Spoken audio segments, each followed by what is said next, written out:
What's up, world? I go by the name of Jabari. You're now listening to the Words with Friends podcast. It's another Monday, and this is a very special one. Before I get into who is on the podcast today, you guys know if you're getting value, inspiration, any of the above from the podcast, you guys can leave as little as a $1 tip. That's less than a coffee. That's less than a sandwich. And that's the price of inspiration for you. All right? You guys can go to patreon.com/Jabari, patreon.com/Jabari, and you can leave as little as a $1 tip, and that ensures that the podcast keeps going, that I can keep bringing this to you guys as frequently as possible. But without further ado, many of you guys know, for those that don't know that this year I have been involved in consulting on some of my really good friends' music festival. That music festival goes by the name of Trillectro. It is in Washington, D.C. I've known the three co-founders for some time now, and it's been a really interesting journey to see these guys' progression, to see them come from the first year, which was 3 years ago, and now to the third that just ended yesterday. So this is a very special thing because we've been trying to do it for a long time, and it's only fitting that we are doing the podcast literally the day after Trillectro, and you know people can get a sense of, from an inside perspective, you know, how things went, how things progressed, and how things got to where they are, and where they're going. All right? So, without further ado, we got Marcel Marshall. Sup? Oh, yeah, well, and we've got Quinn Coleman, a.k.a. DJ Spicoli. And these are the three co-founders of Trillectro. Introduce yourself, gentlemen. What's up, world? Marcel Marshall, co-founder, Trillectro. Modi here, co-founder, Trillectro, DC to BC. Hey guys, I'm Quinn Coleman, also a co-founder of Trillectro and DC to BC. All right, so first things first. Modi has been on the podcast before, so you know people know a little bit about your upbringing and everything like that. So what I want to start with is tell me about how you guys met, how you guys grew up, and yeah, was it? I know from what all of you guys have known each other before. What, high school is it? Yeah, I mean, I can break it down. Okay. So, Quinn and I went to the same high school. Okay. And he was actually 2 years younger than me. He was in my brother's grade. And we were never super cool when we were, like, younger. But as we aged and we, you know, both kind of found that love for music, we were able to kind of talk about that. And that's kind of where our bond was. And yeah, so I've known Quinn since you know I was a kid. And as far as Marcel, I met Marcel at Macaroni Grill. A friend of his put me in contact with him because she said, "Hey, he's going to BC. You should definitely meet him." Okay. And once I met him, we dapped each other up, and I was like, "Dog, we got to be roommates because like I don't really trust anybody else to be in a random room with, you know." He was going to BC to play football. You know, our schedules were going to be vastly different. And I just thought it was a good opportunity to, like, link with somebody, like, have that DC connection with somebody in Boston when I'm about to be 8 hours driving from, 400 plus miles from home. So, you know, literally that day, he was like, yeah, let's do it. Right? Mm. And, yeah, so that's how I met Marcel. Okay, and while you guys were at BC, tell me a little bit about how that was. Well, because first off, I've heard this story on a few different occasions from Marcel about Quinn coming up to, what was it, Black Family Weekend? Black Family Weekend. Yeah, man, it was just like a weekend in April, and I just went up there to visit the school. That was the first time I met Marcel, probably that weekend, so like 2007. But yeah, I just had a great time up there. Decided that it would be a cool place to be a student, you know what I'm saying, and get that education. So I decided to head up to Boston after that. And when I got there, I got involved with the radio station pretty early, and you know, Modi and I decided to do a radio show there, and that's kind of where our brand kind of began. And this was the DC to BC radio show. Yeah, it was on WZBC AM radio AM. at Boston College. And it was it was funny because I didn't want to do the show at first. I was like, nah, I don't have a radio voice. Like, I don't really know what to do. I wasn't really in it. And Quinn was like, come on. And I was like, all right, fine. I'll try it. I'll try it out.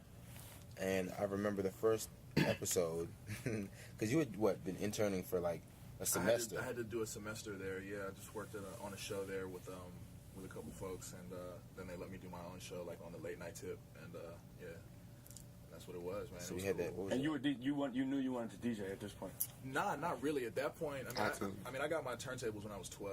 When I was 12 years old for like either my birthday or Christmas. I had a bunch of records when I was a kid, and I would like scratch and play. Like I had some Big Pun records and some Warren G joints I used to, but I never really took it seriously until after the radio show started, and like I realized that I could start rocking dorm parties. The dorm parties is what really got me into DJing, and then I started doing more and more events on campus, and now I do it, semi for a living, Yeah. I think I'm a professional. I'm not sure yet, though. You know what I mean? I have to pay you, so you're a professional. I get bread, but I don't know. Okay, so tell me a little bit about this BC experience, and please, don't hold back. Like, what was college life for all you guys when you were all there at once? It was pretty tight, I think, right? It was just like it was a lot of partying on the weekends, and but like even during the week, it was just like a lot of chilling. I mean, we still had class and work to do, but like we were really we got to kick it a lot, right? It was kind of cool, like we got to kick it a lot. Yeah, played a lot of FIFA, right? Listened to a lot of music, a whole lot. Hung out with a lot of people. I think the best part about college to me was the weekends. We didn't have any money. We were so broke. I remember I had like a work study, working at the school store, $8 an hour. Nah, maybe $7.25. Really, not a lot. So like every weekend, instead of like spending that money on partying and going out, I would spend it on. I either spend it on traveling to another campus, or I'd spend it buying liquor and getting like we have our 8-man suites. It was 4 2-mans, right? Right. 4 2-man dorms. So 8 of us in that joint, and in these dorm buildings, and we would have our room just be the chill spot, because you had some dudes that were super hyped, like, yo, we about to get 40 bottles, we about to go ham, invite the girls over, and we just have our squad in there chilling, playing our video games, listening to music. And I think people started to realize that we were so chill, and we weren't like aggressive and trying to be like, hey, we run the shit. They started like coming our way. They go get their drink their free liquor and then come rock with us. And I think that was like the illest thing, because we just kind of had this laid back vibe. I think it was not just the 3 of us, because Quinn didn't live with us. It was Marcel and myself and another roommate of ours, Ricardo. And the 3 of us in that 8-man would make that room like so epic to me. I always was like, that was the best part about college, having Ricardo as a roommate, because just that energy together. We just knew how to set the good mood, and I think that's how we kind of started setting the mood for like the events we do. Like we just know how to kind of get that vibe together. Okay, now talk about the show, because you guys were all involved in this radio show. Well, I say this. Yeah. Quinn is the person that got us on the radio, because he wanted to do it. I hopped on as the co-host, and Marcel was like the hype man who would help spread the word to people, like, yo, on the radio. And you being there every once in a while, too. I mean, I was in the studio a few times. I was mostly plugging shit in and recording shows, back, too, but right? it was cool, man. And he helped record shows, too. That was a big thing, too. We had shows recorded, so we could kind of put that on the blog that we decided to create a little later. That was kind of like what I spearheaded. Yep. And so, I don't want to get too much into the blog and DC to BC, because Modi, we've already sort of covered that. And for those that haven't heard that, you can go to listen to the first Works as Friends, literally the first one. Number 1. And hear the story of that. So now, let's fast forward to post-college. And what are you guys doing? Like, where are you at? Like, what is the mindset? Is it let's take this? Like, I just want to hear about the turning point of when you started to think about DC to BC as a company and not just a radio show. That's a good question, man. I think when Modi was still in school, so like 2007, 2000, or maybe it was after that in 2008. When was the first time we sponsored a show? Was that? I think we. Was that I like think we were. 2009? I think we were just. I was just out of college, Yeah. and I had, I think I was just out of college, and I don't we. remember. I know 2010 we did the one in New York with Chip the Ripper and all those guys. That was 2010. Yeah. What was before that? Smokers Club tour? Oh yeah, it was. Was that first one? Was that Smokers Club tour? Where was that? In DC? No, I want to say that the Smokers Club tour happened in New York. No, that was a Hustle Simmons, Hustle Palooza. There was also a joint that Pat is Dope, and Toby, aka Task Productions. Out in Maryland somewhere? Yeah, we did that Maryland joint. Ooh. Yeah, That was maybe first. That was the first joint ever. It was at this weird venue. It was cool. It was Dom, maybe Currency too. It was really tight actually. Early, they were doing shows early. Yeah, out here. You know? Yeah. Yeah. And Pat was just Pat had all the girls out. Toby had the vibe right. It was tight. But yeah, man. So we sponsored a few shows, and then after I graduated in 2011, we did our first like full blown event, concert production, promotion, with Kendrick Lamar. Nah, it had to be that pool party though. Oh, the pool party was nuts. That was just nuts though. It was just like a party one summer that's We kind ended up- of wild. It was right here at this house. Oh no, it wasn't this house. It was this house, my old house, right around the corner. And then there was hold on. There was before that. There was What was that? Child's Play. Yeah, Child's Play had. I mean, that was- Nah, Child's Play happened out there. Was that after Because the Kendrick joint? Quinn had just Oh, graduated. Kendrick point? No. So look, but Child's Play. I don't think I was at. the first thing, I think the first thing where we actually decided like, yo, let's try to do something was like a Memorial Day pool party. And it happened in 24 hours. It happened in 24 hours. We literally decided to do it We just went to and the like grocery just store and blasted this turned thing up. around like, yo, Yeah. like come to this joint. And I think it was like, I don't know, we had a couple hundred people show up to the crib. But it was like, Hey. it was a couple hundred people, but it was like people from the internet, people we knew from real life. We had like Tabby had just was like the DC dude, Tabby Benet. you know? Tabby Benet. You had Dre the Mayor was out. Tabby was asking, Raheem Devon was asking for vegan burgers, like Had to get him the vegan burger. all of this. It was like we Had were to just some go get kids, one. and these guys were at the joint Yeah. rocking out, and it was such a peaceful, perfect vibe. Like all creeds, all colors, all types of folks. People were just excited to Hold mingle. up. This was the Labor Day. Right? I think Memorial Day. No, Memorial Day. Because Memorial Day. Quinn had And just then I made- graduated. Just Yeah, graduated. It was I like made Quinn- a video from it. You Yeah. did make a video. Yeah, I made a It video. was from it was like It was like 1 minute. It was a 1 minute video of that weekend, and like the it was like 20 seconds of the pool party in the It's video. so Is that when Quinn You were in the you car. threw somebody in the pool? Or No. that was a different another yeah, video. yeah, that was Ashley. That's when we started documenting too. We understood the importance of documentation because Yeah, yeah. some like people documented that and people saw that and they were like, "Whoa, Yeah, that was what's crazy. going on out here?" Yeah, I had no shirt on and a Whoa. wooden Whoa. chain. easy. Yeah. Teach me how to whip it. Okay, so now that the listeners have sort of a bit of an understanding of who you guys are and where you came from, Mhm. talk about this thing, Trillectro, and why did it start? How did it start? A lot of people might know the story of the whole Coachella going to and blah blah blah, but I want you guys to say it from the horse's mouth, and not just the like PR. We went to Coachella and then we wanted to have that in our own city. I mean, like the real deal of like Shit on why my you PR, wanted bro. to start it. I'm the horse. Yeah, I'm taking shots at y'all. Right Yikes. I mean, that's a true story, though. I mean, we really just went out there and turned up for a weekend and came back and we're like, fuck, dog. Like, that shit was so tight. Super tight. It was Everybody. so tight. It was again that kind of mix of great people who have that love for good music Yeah. and It was just music inspiring, exploration. yeah. It People was- just wanted to listen to some new stuff. Coachella's the place you can do that. Yeah, one thing I could say is it's like a lot of people. I think that Coachella was literally the inspiration for it, but like the actual creation of it, was just like, a couple opportunities just allowed us to put this together. Like we found the perfect venue for us at the time. Perfect. It kind of just fell into our lap. Over Perfect. at the High Street Fairgrounds, we worked with the company. What was Verde House? Verde House, yeah. Yeah. It was Oh, you might have been in Africa.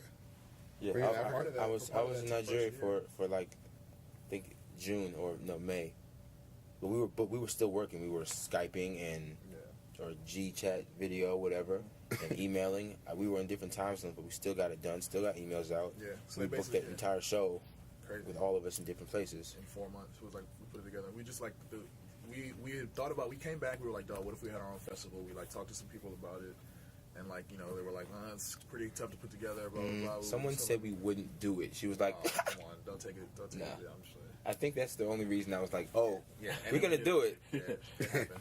And yeah, it was real.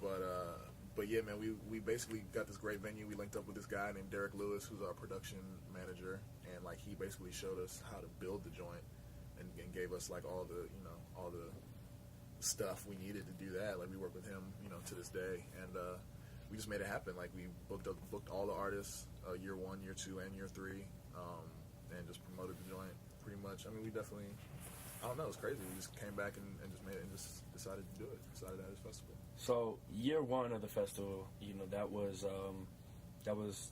2 years ago now. And okay, so looking at what you guys know, three years in the game now, what would you have wanted to know when you first started year 1? Well, I think on my end, it's just how to build these relationships with the agents. That's really tough. Yeah, it is. And we never had like formal training. This is us just reaching out. It's kind of, I remember when I was a kid, and this is a tangent, but I used to call people, and I used to be like, hey, and they'd be like, hey, and it'd just be like a weird, awkward exchange until I got to what I wanted to get to. It was just like I didn't know the proper protocol for a phone call because I just had never been coached. So one time I called my friend Andy, and his mom was like, look, this is how you do it. You say, hello, may I please speak to, and that's the template for calling somebody. Right. We need like the template for reaching out to an agent. It's a little more complex, but essentially, wish we had that from jump, because I think it just makes everything easier. These agents have these relationships with so many people, and they're very, I don't even know the term. They're very, sometimes it can be very difficult and curt, and even like I have friends that are agents, and they're cool when they're and when we're hanging out. When they're in agent mode, they're agents. Yeah. It's a business. It's a cutthroat business. So it's kind of got to be like that. So learning how to approach agents, I think, would be one of the top things. Okay. And for those that don't know, when Modi says agents, he's talking about the booking agents for the artists, so for the talent that is at the festival, right? So like, take people through that process. It's different, man. Like it depends. Like I mean, agents they want checks, man. It's cool. It's negotiation. It's it's a lot. It's tough. It's really just like catering to an artist's needs and making sure you can provide what they need to come do their job. And like you run through that with the agent, and they make sure that it happens. And like it's on you pretty much to provide all this stuff. And you have to. It's intense, man. Like it's a serious.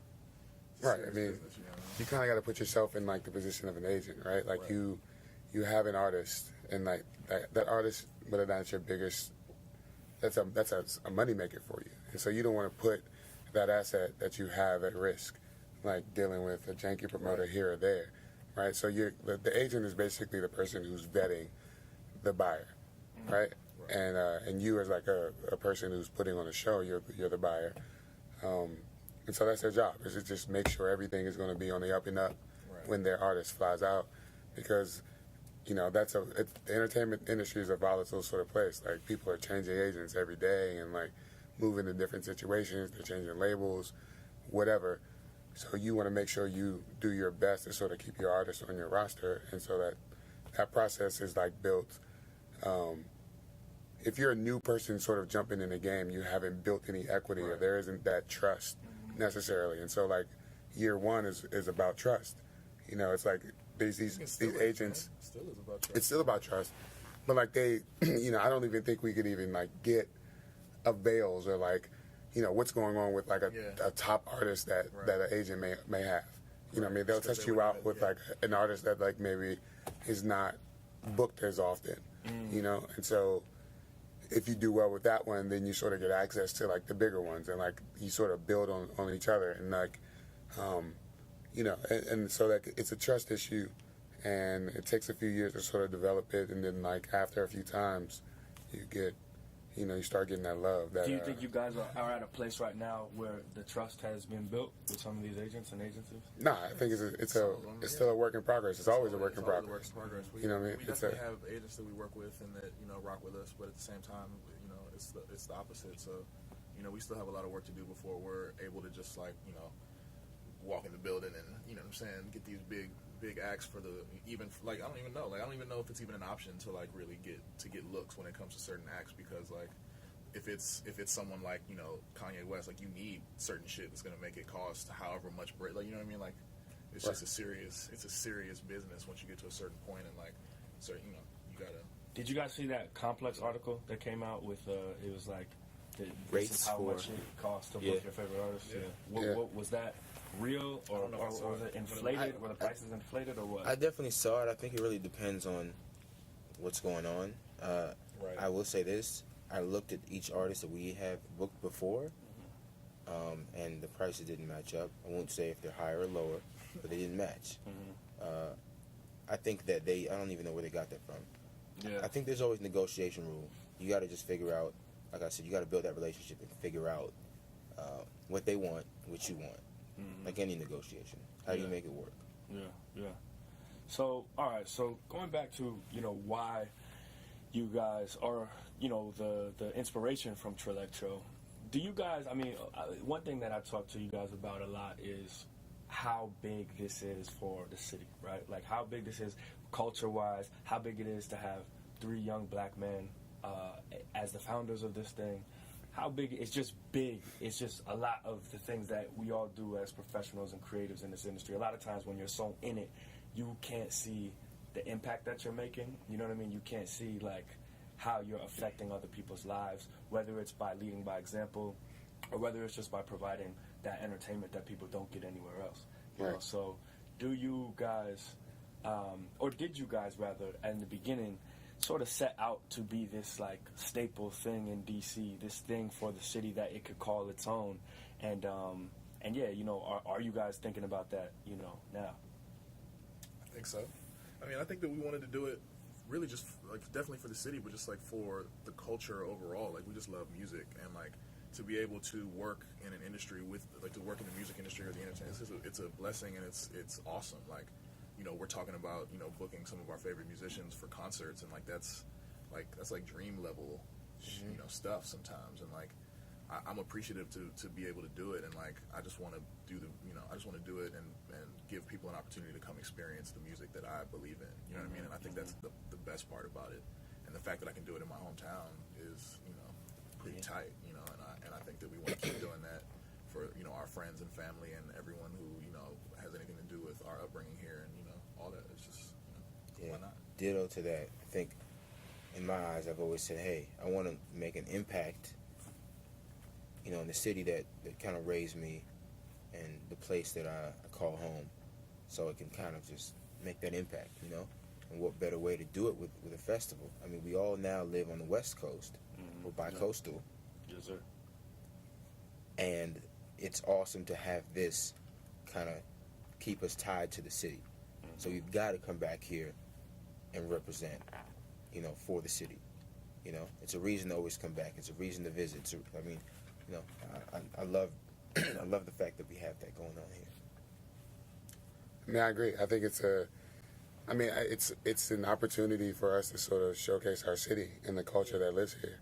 And I don't know. We come from a weird sort of place where Modi and Quinn ran the blog and the radio show for a while, and we're always talking about these up and coming artists that they were finding, right? Whether back then it was J. Cole, it was Wiz Khalifa, it was those guys, it was Kid Cudi, it was that was the new fresh crop, and you would come home here, and if you wanted to catch one of those shows, you were in New York. That wasn't happening in DC or come into this area. And so I guess that was sort of the impetus for us really even getting into events was we kind of want to bring that element here.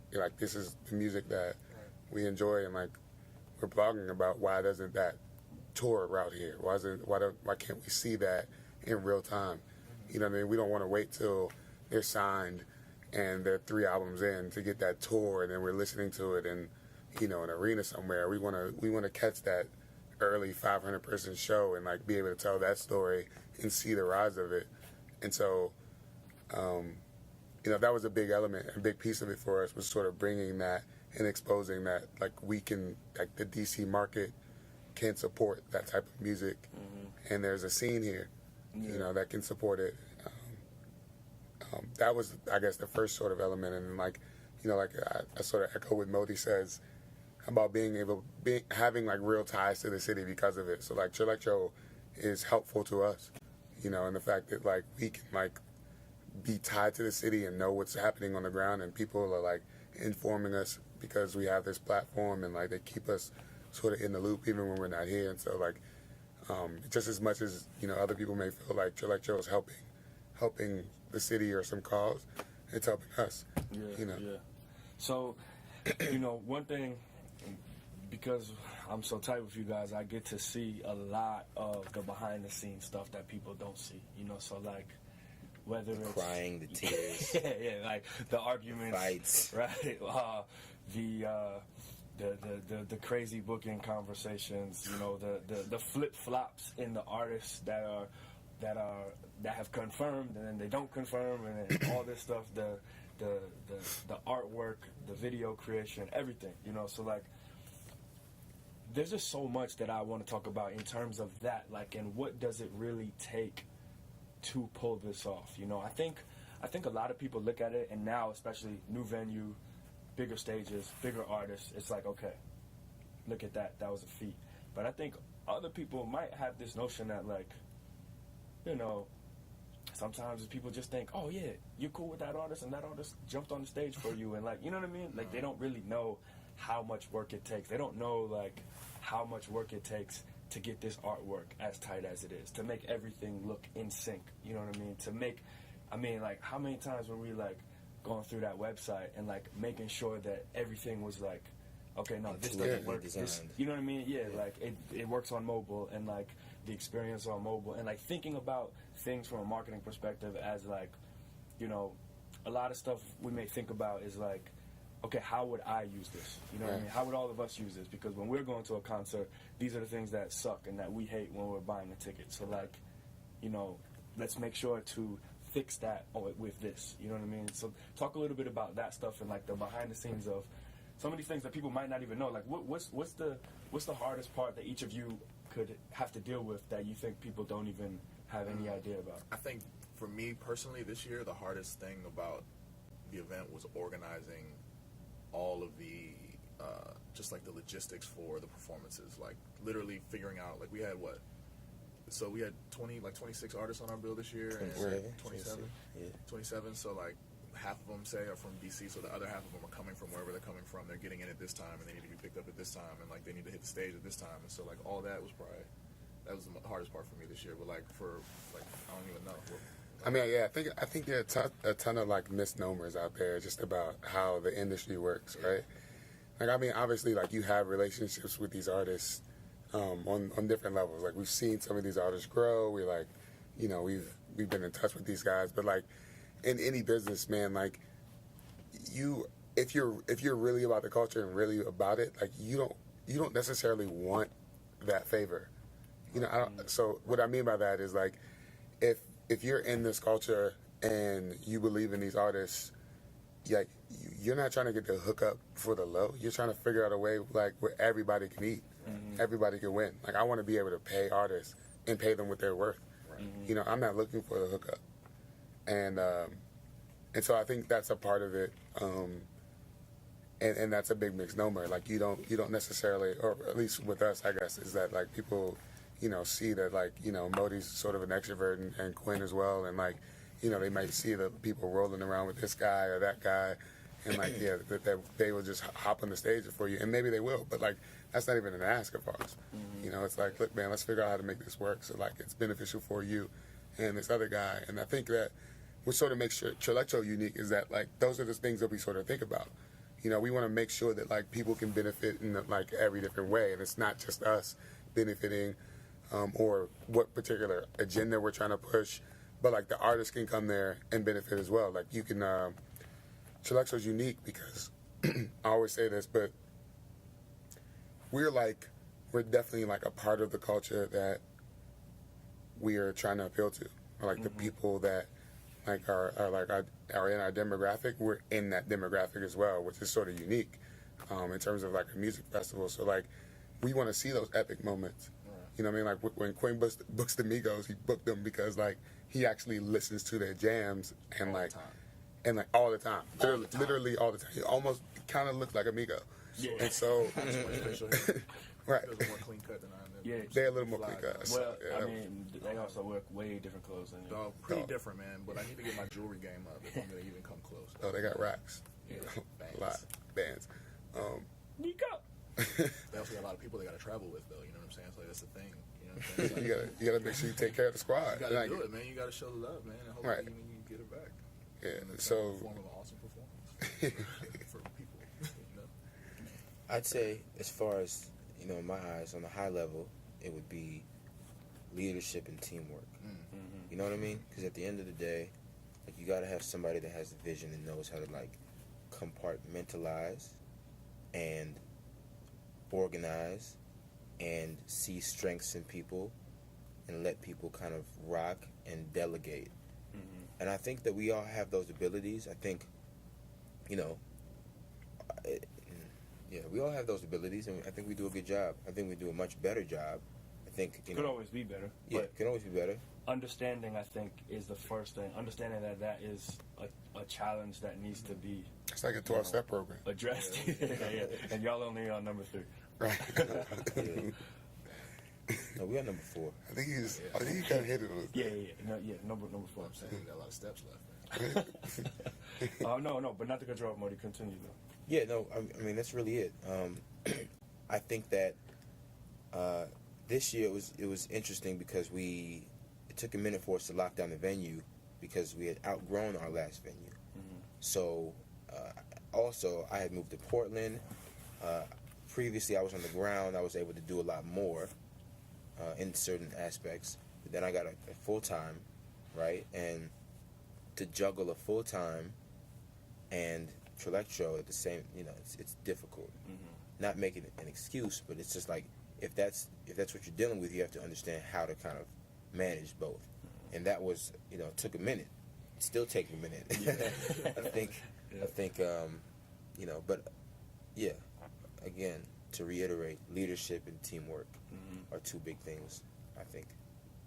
Speaking of teamwork, you know, I mean, how do you guys, you know, right now sitting here are the co-founders of Trillectro. So, you know, but there's also many other people on the team. There's literally in the next room. On the team. There's like 9 people in the next room going to work right now. It's so tight, and they're self-starters, like self-motivated. Yeah. They came in here with a business. They weren't even back. trying to they weren't even trying to talk. They were like, Shout yo, out to Gravity. They were standing on my block. I just came home from dinner with my dad a little while ago, and there were 9 people standing in front of my crib, and it was the squad, and they're editing this footage right No, now. they wouldn't let me watch a clip. They were like, Yeah. nah, it's not ready yet. Yeah. Mind you, some of these That's folks, how I am with all some my of these stuff. folks are 19 years old. Like, Yeah. we got young people, boys and girls, Creatives. who are super talented, and they have good leadership. They've got Orlando, Yeah. who I met. He did an interview on me, and I was like, I really like the way you're shooting this. Like, we should talk. And now, I guess 2 years later, we're kind of, or I guess a year or so later. He's like, He's- I said, I mean, he production. lived with me for like a month. Yeah. He's in Orlando's out in there. LA. He like family Going though. in, man.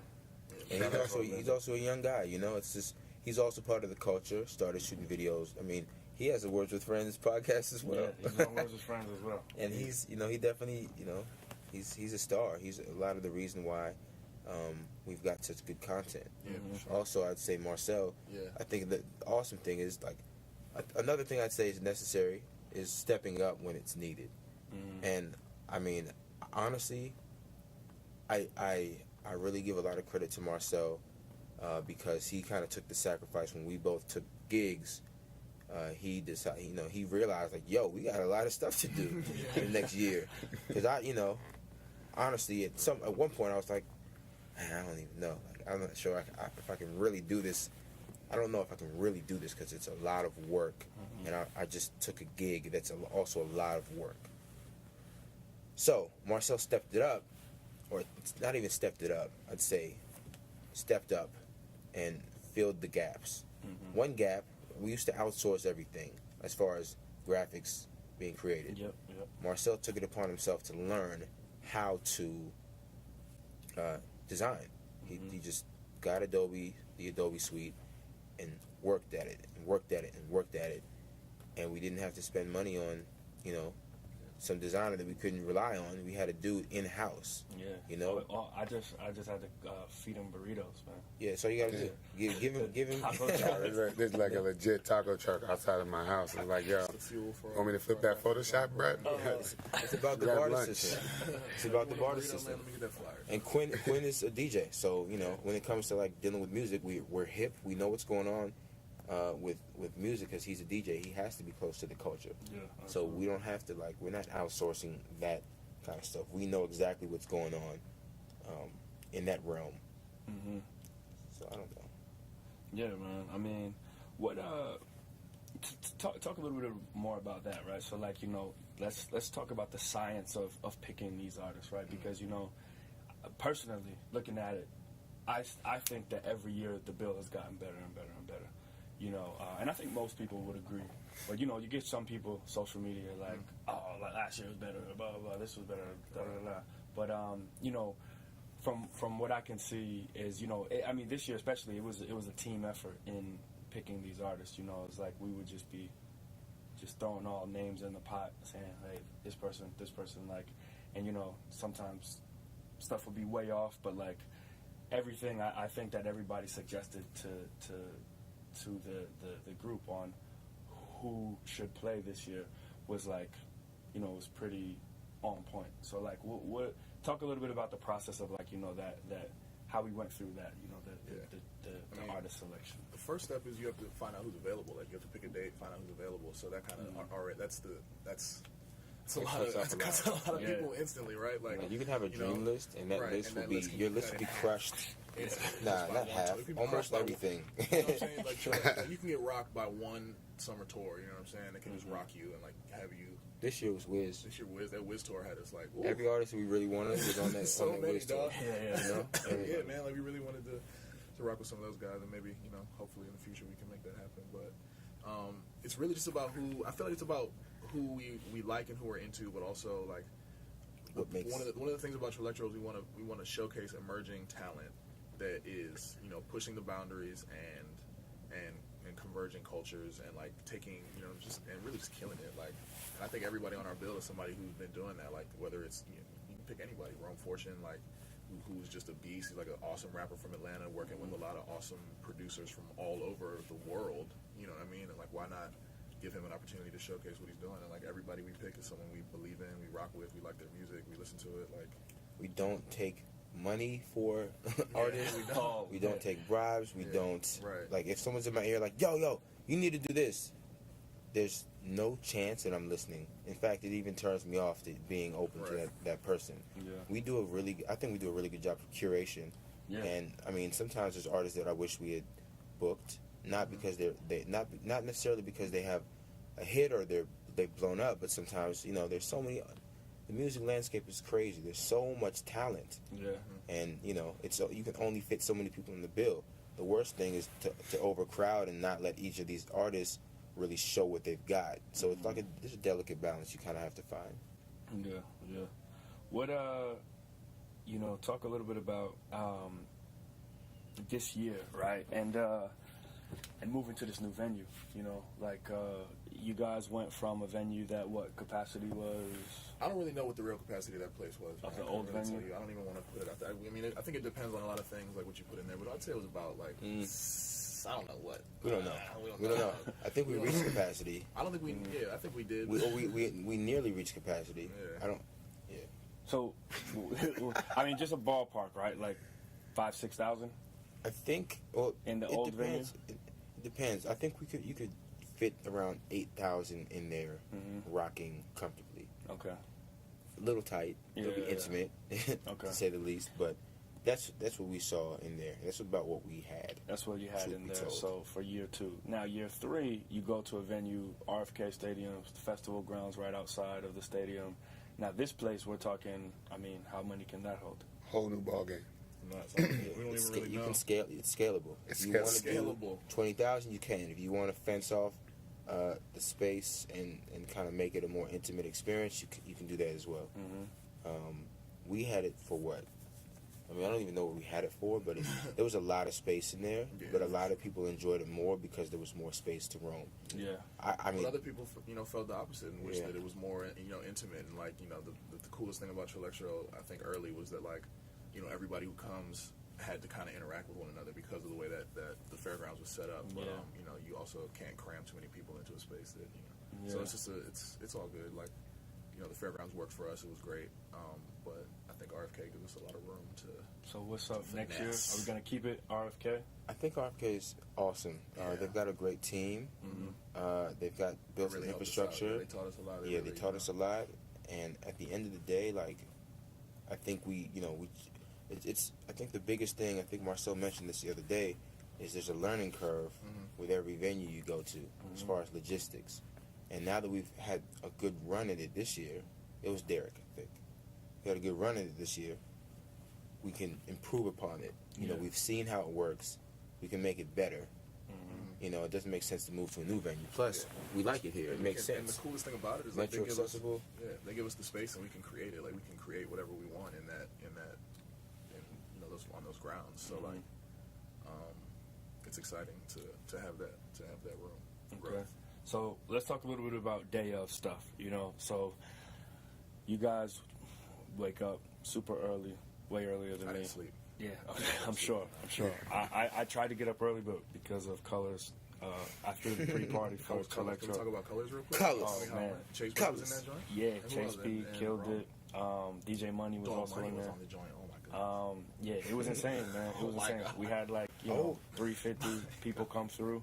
I've been doing this the official Trillectro pre-party for some time now. Gonna keep it going, and yeah, it was good. The only thing was it's hard to in the weekend, man. It's hard to pack. It's so much stuff going on. So like, I tried to wake up and get there early, but it was just not happening. Like I just couldn't do it. I got home at 4. Yeah. I got to my hotel at 4. Was dead. So. Too good to turn it up, man. So, Turn up. So the Turn crazy up for a thing is check. that's actually a good sort of segue, because the crazy thing is by the time I wake up and I'm like rushing to get ready, I go outside. I hadn't looked at the weather. I hadn't seen anything. And I just like go outside and it's just pouring. It's coming down, rain. So I'm just like, oh shit, I can't believe this. Like, and I know I've been known that, it's rain or shine, we're still gonna do it, but that has to affect something. You know what I mean? Rain is just something that people don't want to experience. Right? So go talk a little bit about what was going through y'all's heads once you see that rain coming down and it doesn't look like it's letting up. It was touch and go there for a minute, man. I mean, I think that it's definitely like one of the worst things that could happen. It's like definitely the thing that you definitely don't want to happen. Yeah. But I mean, with anything that there are contingencies and you work around it. I mean, we knew like throughout the whole process that eventually it stopped. And that when that break happened, things could really go up. Yeah. And I think we also like held out hope that it would happen, and like so when that rain finally stopped, it was on. Yeah. And Even in the rain, it was on. Like people were turning. Even Towards the end, it was. I think the rain was like a deterrent for people coming out. I heard like some people were like literally sitting in their cars waiting for it to stop raining, and that's like unfortunate to to just everybody. But yeah, like once it stopped raining, the other joint was wild. It was nuts. Yeah. And everybody was ready to shake it off. You know what I mean? And I feel like it just helped. it was cool. Yeah, it was nice. It was nice. It Instead was of like it being like overwhelmingly hot. Yeah. Okay, so give me high points, low points. What are things that you guys think went as planned and went very well, and what are some things that you guys didn't expect and just was like, this could be way better and there was stuff to improve upon? In my eyes, I think the worst part was we gotta get better with PR. I think we just gotta get better there, and I'll leave it at that. Okay. And well, actually, add to that. Please. Because As far as PR is concerned, give me nothing. I think so. We work with an agency, and I just don't think we got our money's worth. A lot of pieces were dropped. I mean, like day of, there were top tier media that were struggling to get into the building because they weren't on lists, and that's not on us. I mean, we're part of that process, but we actually spent the entire morning working on making sure that wouldn't happen. As far as that. Okay. Anybody else? Let's keep it on these low points before we get, say the best for last. So, Marcel, what do you think? What happened that could have been better? I mean, it's just the logistics. I think Modi sort of touched on it earlier. There's a learning curve. Like RFK is and every venue has sort of its challenges, and so like RFK, the way the venue's sort of built, all these people are sort of funneled into the same sort of entrance, right? And then like from that point, you have to sort these people. And the most difficult part about, I think for me, about throwing a festival is processing people, whether it be artists, backstage people, media, general admission, vendors, VIP, right? Yeah. So like there's challenges with RFK and like processing, for us at least, figuring out how to process people correctly with, a limited amount of like space and entrances that are that maybe. Yeah, it's just like it's a big lot. So like there's a lot of different entrances and different sides. So like you have media coming to artist check-in, but like their credentials are supposed to be over here at will call. It's just a lot of stuff to I think we could definitely organize our logistics better next year, and I think that that would help us a lot. Yeah.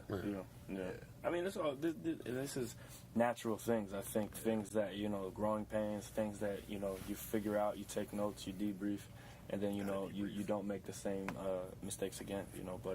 But from an outside perspective, and from the people that I was, because I was bouncing around backstage in the crowd, I just wanted to get different points. So to see like exactly what was going on from all different vantage points. That was kind of like my mission of the thing. And I think that when I was in the crowd for, a great deal of time, the conversations I was overhearing and the experience that people were having was great. Yeah. I mean, the one thing on my end, I think, is there was a bit of the biggest complaint, and mind you, I didn't really get many complaints, but the biggest one was the lag time between Big Sean and Bauer. And that was pretty much, or Big Sean and Travis Scott rather. But that was an issue where you had some people exiting, and it was just like there wasn't any music playing. People were just kind of like, what's going on? And I think that as during an event, you never want people to be wondering about anything. Understood. As my boss at work says, Evan, he's a beast. You look at those opportunities. That's an opportunity to improve. So like, we see that, we get feedback about that. We go to the lab and we figure out a way to make sure that never happens again. Yep. Like, do we need more tents and activations so that people can rock out and do something else and be busy and take their mind off the fact that there's nothing going on stage, I mean, we have a huge venue with a lot of potential. We've got third year down, and now people see this as the real deal. What did the Washington Post say? Oh, so we can We keep can up keep up with the big boys. Yeah. I saw that With the today. big boys, that's scary. It is scary, but I think who are the the big boys are. I mean, Coachella's a super boy. That's not a boy. That's a man.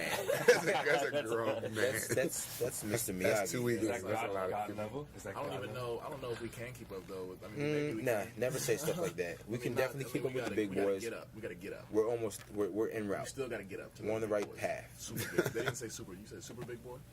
That's the Man. Yeah, I don't know about that.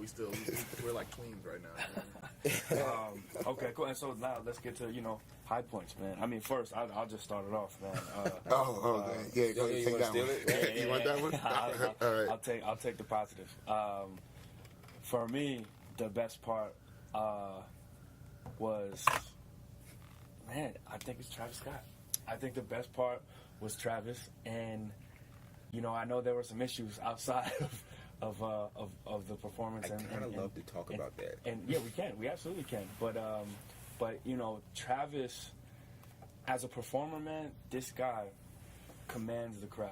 And I've never seen anything like it, really. Yeah, you know, and I mean what he did and what. I mean, he's a legit rock star. Yeah, He's a legit rock star. Absolutely. But like, yeah. And with legit rock stars come all kinds of stuff, you know. But like, what he did and how he took, you know, a Bauer set that was, you know, people enjoyed Bauer and they rocked with it, but a lot of people were like, it was a long set, so a lot of people were just kind of ready and waiting, and then there was, like I said, that lag time.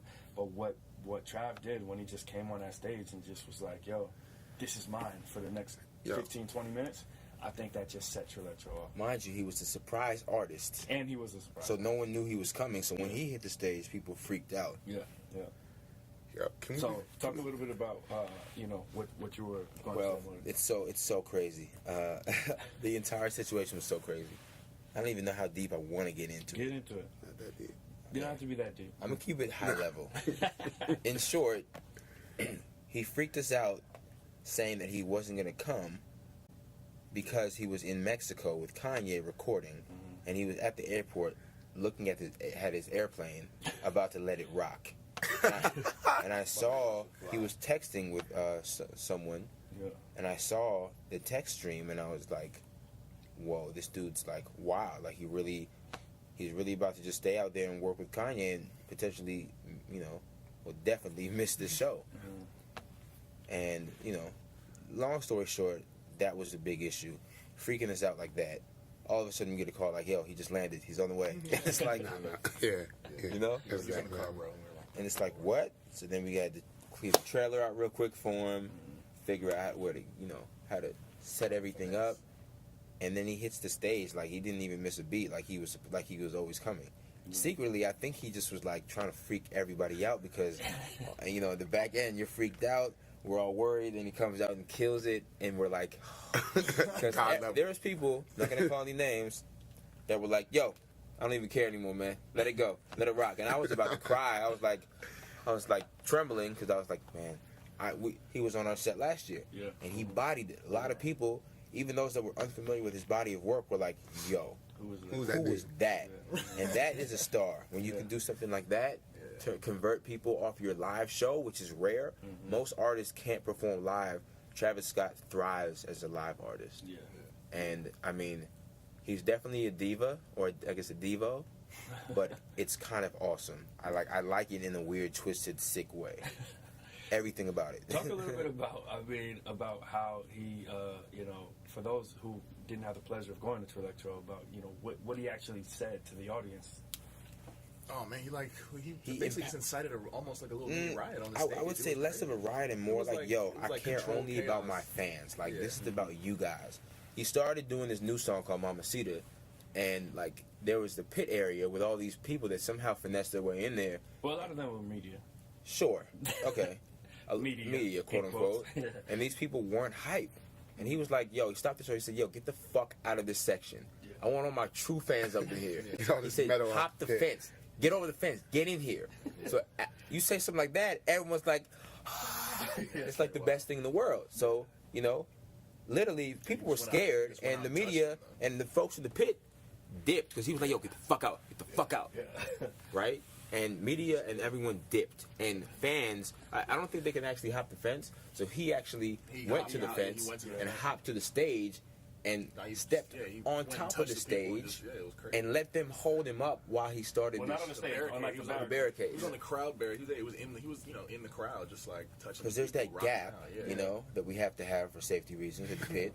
And he said, I don't care about that. I'm not touching the people. And he did his set in the crowd with them holding him up. Security tried to get him down. He was not like, having it. I just saw a video of it. You see his eyes. His eyes literally go up in the back of his head.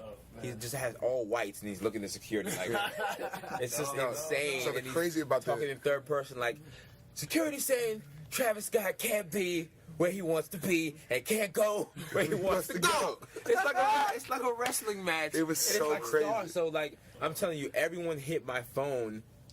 Everyone hit my phone like, yo, that was the best thing I've ever seen. It was Twitter at that point. He I saw actually- Travis Scott trending to that. He actually flipped the venue. It was nuts. Like the media that he pushed out the pit ended up on the edge of the stage, taking pictures from the stage of this dude performing, standing in the crowd. And it was so nuts because he brings out Big Sean to start his set, and The segue we he is literally the same height.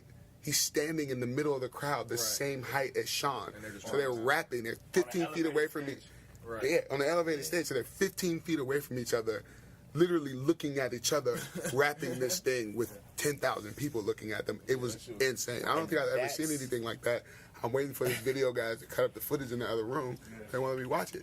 And the crazy thing is, it's moments like that define Trillectro. Like those cool little moments. I remember Rembert from Grantland wrote about the moment last year. It was ASAP Ferg performing Work with the entire ASAP mob. ASAP Rocky was a surprise guest to us. We didn't even know he was coming. He just popped out. We were freaked out, you know? And like that was last year's moment, and that was a big moment. This year's moment was Travis Scott. And you know, it was just I'm always excited for the moment. Those moments, man. Those moments. And it's weird because those moments, like as you see, like they're not even planned. Right, they're organic. I mean, I think when you're a part of like the culture, and Exactly. and you know music, you can patch people together like who, like together and shit like that. like you see everything. You know what I mean? You It's also like understand the relationships. Like Travis was a perfect surprise guest because his single, Sean is featured on, right? Like Metro Boomin, who did our after party, Travis Scott's new project, which dropped a week before our festival, which is crazy, came out the random, which made his stock rise even higher, and the surprise was even bigger. You know, like Metro Boomin produced a lot of his album, and he was on the after party. I went to the after party last night. Travis Scott popped out of nowhere, was standing on the DJ desk. Table. Like, the table that the turntable. Outfit change, rocking out, looking like he just, woke up with some fly shit on and killed it. And like, people were jumping up and down for an hour and a half at the 930 Club, like on stage, off stage, up on the deck. all of it crazy. Wild, dog. God love. Moments. Okay, so tell me a little bit about where you guys see this thing going in the future. Marcel, talk a little bit about that. And now that we've done year 3 and that's a wrap, that's in the books. What are you thinking about, for year 4? I mean, logistically, obviously, we want to clean it up. But I think just in terms of like the synergy of like everything that's going on. I mean, I think we just want to continue to go down the same path that we've been on. I mean, we've always been about the culture, about the music, about DC, about keeping it here and making sure that this place has its anchor sort of event. I mean, there are other facets that we want to eventually roll into it, where we want everything to be done right, and that's a big part of it. And like, we want it to be organic, we want it to be pure. We're not trying to just go and like do some crazy thing or like scale it to a place where we shouldn't. We want it to be able to have those moments and like have them feel authentic. So I think authenticity for us is like huge. It's like a big piece of everything. And so we want to continue that and obviously build and like really like have people in this industry believe that like Trillectro is a destination. Yeah. It's like it's a place that you gotta go to. It's on your bucket list. You know what I mean? It's like, yo, I gotta go to Trillectro before I die, because fucking Travis Scott made Jesus walk out into the middle of the crowd. Excuse my language. Luna's coming from behind the DJ desk instead of just sitting there and rocking out with the crowd, getting in the crowd as a DJ. There are moments that happen at Trillectro that I just think a lot of people haven't experienced. Right. Yeah. So where do you guys, YouTube, Quinn and Modi, where do you want to take it? Man, I think that I just want to keep showcasing talent that I believe in. You know what I mean?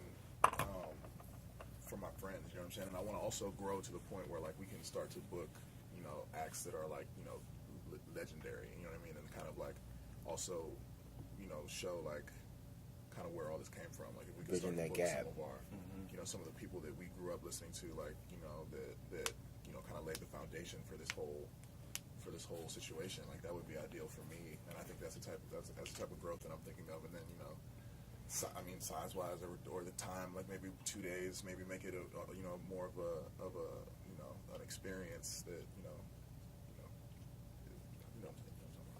Yeah, I think to me one big thing I want to do is it's called Trillectro, and you got that electronic component, right? And I really think we can build that out. Right. I mean, we're all into technology. We all our festival is kind of a social digital festival. Yeah, as much as it is, an experience, a huge part of that experience is digital, Exactly. and the social media and everything. So it's like taking that to the next level. How do we have these interactive experiences? Right. People can get to the venue. They can have a band, and that band allows you to do stuff in the venue. You walk into this tent, and you're able to, you get access to something.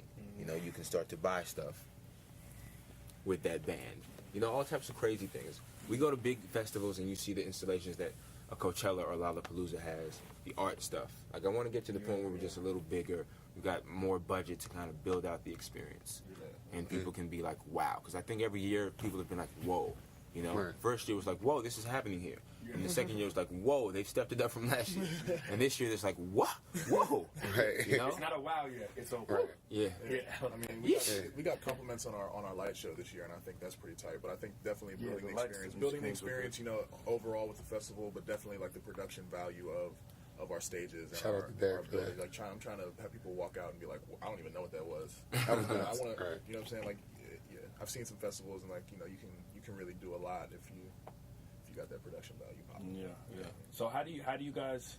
Is that a question of more sponsors? Is that? I mean, for us, yeah. It's more sponsors and also just more experience and understanding Yeah, for sure. what makes sense. Like, we got this new space. Yeah. We know how it works. We know what worked, what didn't work. We can better kind of arrange all of that, and I think everything will just kind of fall in place. Yeah, I think we can definitely do. But also, sponsors, where you at? Yeah, We're out sponsors. here. We'd love to work with you guys for sure. And I mean, we have a lot of cool people that we built relationships with over the last 2 years, and we'd love to grow that. So. Awesome. All right, now let people know where they can find out more about the festival, and when is that Trillectro after movie dropping? Where can they see that at? Well, Yeah, Trillectro.com. that's the first place, probably. I just checked that out on all social with Trillectro, Yep. at Trillectro, everywhere but Snapchat, but that's coming soon, perhaps. Yeah, Instagram, Twitter, Vine. We have a Vine account. Yeah.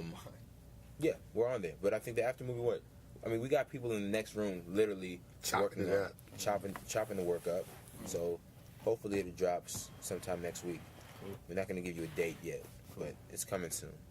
All right, but and you guys let them know where they can find you individually. Well, We made this My pretty easy for folks. yeah, right. My name is Spicoli on all social networks, Spicoli DC to BC. And my name in real life is Quinn Coleman on Facebook. I guess I'm Quinn Coleman on Facebook, I think, right? You I got don't really use you got Facebook like DJs. that. I got both. I got a DJ Facebook too. That's tight, right? Yeah. There's only like 2,000 likes, bro. I got a SoundCloud too. You can listen to that. Backslash Spicoli DC to BC. You know what I mean? Yeah. 202. It's like I'm DC to BC. This is Modi on pretty much every social network. Yeah. And I'm Marty, DC to BC, on everything. on everything. Yeah. And shout out to the other people involved in Trillectro as well. So I'll let you guys I don't know their handles run like that off down. the top. Well, you don't need to know. We don't need But handles. we got a lot of awesome Whole teammates. people. I don't know if we can list them all. We can do it. I think Every we can. single- I mean, Not everyone, but there's of a course, lot of people, so many people. I'd that say help us that out. yes, there's a lot of people that deserve shout outs, and I think the core, like our team is 3 of us. We've got Eric, Jason, we've got Nazuk, Steve V, we got Steven, aka Greenwood, Steve plays. Mike Sanchez, a lot of Steves. and Derek Lewis, our production team. We had a lot of so much staff. So many people. Shay, staff, like Events everybody. DC, This year, Paxton Baker. Paxton you Baker. know what I mean, all of our parents all for the letting us Reebok and make the Heineken jump and to everything. like yeah, it's like partners. if there was we have more shout outs than anybody. I feel like this is like an award show. Yeah, it's kind of scary, right?